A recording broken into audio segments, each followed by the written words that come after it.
গতকাল পর্যন্ত তিনি লাপাত্তা ছিলেন। আজকের আপডেটটা কি, এখন পর্যন্ত তাকে কি আসলে খুঁজে পাওয়া গেছে কিনা? হ্যাঁ, ওনার ফোন পাচ্ছে, তো উনি হয়তো আমাদের ফোন নেয় না। আমি যোগাযোগ করছি, ওনার সাথে কথা বলেছি, যে বলেছি যে এরকম সিচুয়েশন এখন যেটা হয়েছে। আর মানে এমনি হ্যালো হাই করছে, আমি এটা নিয়ে কথা বলিনি ওনার সাথে, এই ব্যাপারটা নিয়ে। কালকে তো বলেই দিয়েছি আমরা কি করছি। এখন দেখা যাক, ওনার তো কালকে 11টা পর্যন্ত ওনার উত্তর দেওয়ার টাইম আছে। So we are just waiting for his answer. সেটা তো আইসিসির একটা ডেলিগেট টিম আসার কথা যতটুকু শুনেছি, তারা কবে আসছে, তারা কি শুধুমাত্র বিসিবির সাথেই বসবে নাকি? এটা আমি এটা জানি না, কিন্তু আমি জানি যে কালকে আসছে। এটা প্রেসিডেন্ট সাহেব অ্যাকচুয়ালি টোটাল প্রোগ্রামটা প্রেসিডেন্ট সাহেব জানে। হ্যাঁ, তো বেসিক্যালি প্রেসিডেন্ট সাহেব, ভাইস প্রেসিডেন্ট ওনারা বসবে। সো আমরা এক্সপেক্ট করতেছি একটা ভালো আউটকাম আউট অফ দ্যাট। আচ্ছা, মিঠু ভাই, যেটা হচ্ছে আমরা তো একটা আলোচনার মধ্যেই ছিলাম, মেল চালাচালির মধ্যে ছিলাম, বাট এখন যেহেতু আইসিসি প্রতিনিধি দল আসছে, মানে কোন গ্রাউন্ডটাতে আসলে আলোচনা হতে পারে আপনার কাছে মনে হয়? শোনেন, আমাদের স্ট্যান্ডটা তো ভেরি ভেরি ক্লিয়ার। যার সাথেই আপনি জিজ্ঞেস করেন, আমাদের স্ট্যান্ড হচ্ছে ভেরি ক্লিয়ার, যে সিচুয়েশন আমাদের বোর্ড বলেন, আমাদের সরকার বলেন, সবাই আমরা মনে করি যে আমাদের টিম বা players are not safe, not players, supporters, আপনারা। সো এটা নিয়েই মনে হয় বেসিক্যালি আলাপ হবে। এটা অ্যাকচুয়ালি প্রেসিডেন্ট সাহেব একদম নিজে একা হ্যান্ডেল করছেন।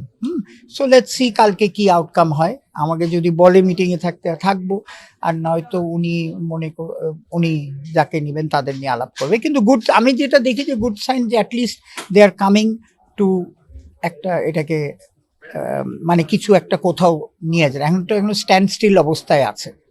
কোন পক্ষের সঙ্গে আসলে আলোচনা হয়ে যাবে? যেমন বিসিবি একটা পক্ষ হতে পারে। এটা অ্যাকচুয়ালি আমি জানি, হ্যাঁ, এটা আমি জানি না। এটা আমার অ্যাকচুয়ালি কালকেই শুনেছি। সো এটা জিজ্ঞেস করতে হবে। অ্যাকচুয়ালি আমি জানি না, জানলে আপনাকে বলতাম যে একটা মিটিং হবে ডেফিনেটলি, ক্রিকেট বোর্ডের সাথেই হবে, আমাদের স্পোর্টস মিনিস্ট্রির সাথে হয়তো হবে। তো এটা হবে, এটা জানলে আমি তখন আপডেট করতে পারবো। কতদিনের জন্য তারা আসতেছেন? এটাও যাই না, হয়তো 1-2 দিন। এটা না, এটা নিয়ে তো আপনারাও জানেনই যে আমরা এটা কিন্তু একটা প্রসেসে গেছে। প্রথমে আমরা একটা মেল দিয়েছি, ওনারা উত্তর দিয়েছে, আমরা আবার মেল দিয়েছি, তারপরে একটা জুম মিটিং হয়েছে। জুম মিটিং এর পরে এখন ওনারা বলতেছে যে সামনাসামনি বসে আলাপ করতে চায়। কিন্তু ক্রিকেট বোর্ডের আপনি তো জানেন যে আমাদের তো স্ট্যান্ড একটাই, we have not moved from anyway. তো কালকে লেটস সি আউটকাম।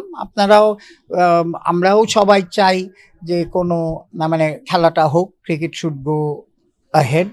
সো এটা সবার জন্যই ভালো। লেটস সি কালকে কি হয়, let's hope for the best.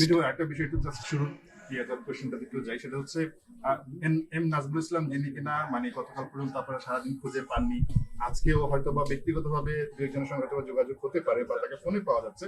Just জানার বিষয় যেটা, সেটা হচ্ছে এই যে এরকম একটা ঘটনার পর পুরো ক্রিকেট অঙ্গন কেটে গেল, আপনারা দৌড়ের উপর, ক্রিকেটাররা রীতিমতো ঘুমাতে পারেনি, আপনি ঘুমাতে পারেননি বা বোর্ডের কেউ ঘুমাতে পারেনি, এরকম একটা টেনশনে রেখে উনি লাপাত্তা হয়ে যাওয়াটা, এটা আপনাদেরকে বিব্রত করেছে কিনা একটু বলবেন? না, বিব্রত করার থেকেও দেখেন, আমি যেটা বলতেছি, আমরা সবাই, আপনারা বলেন, গ্রাউন্ডসম্যানরা বলেন, ক্রিকেটাররা বলেন, আমরা অফিসিয়ালরা বলেন, ক্রিকেট খেলাটার জন্য কিন্তু আমরা সবাই এখানে আছি। আপনার সাপোর্টাররা বলেন, যেই দিক দিয়ে সবাই কিন্তু জড়িত। তো সেইখানে আমাদের ক্রিকেটটা হওয়াটা সবচেয়ে বড় আমাদের দায়িত্ব। হ্যাঁ, এখন ধরেন আপনার পার্সোনাল মতামত আপনি দিতে পারেন। আমি যেটা মনে করি, আমি যখন হারিয়ে যাওয়াটা তো আপনাদের জন্য বিব্রতকর। ডেফিনেটলি এটা এক একজনের ইন্ডিভিজুয়াল ব্যাপার। আমি হয়তো হলে এই কমেন্টই করতাম না। কথাটা বলছেন, ভালো খারাপ একজন একটা তার বক্তব্য দিয়েছে, তার এটা পার্সোনাল বক্তব্য। আমি তামিমের কথা বলি বা যাদের কথা বলি, সঠিক বক্তব্য দিতেই পারে, বাট এরকম দিয়ে হারিয়ে যাওয়াটা তো আসলে মানে এটা খুব একটা মানে পুরুষ। হ্যাঁ, এখন উনি হ্যাঁ না ওইদিকে না যাই, কিন্তু ওনার I think he should face ইট।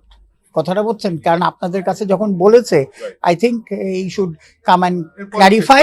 কারণ আপনি চিন্তা করেন, এই কমেন্টের হওয়াতে আমাদের কত একটা দিন খেলা মিস হয়েছে, কত কিছু হয়ে গেছে। আর একটা দিন যদি আমরা আজকে খেলা না করতে পারতাম, বিপিএল কিন্তু আপনার হওয়ার টাইম ছিল না।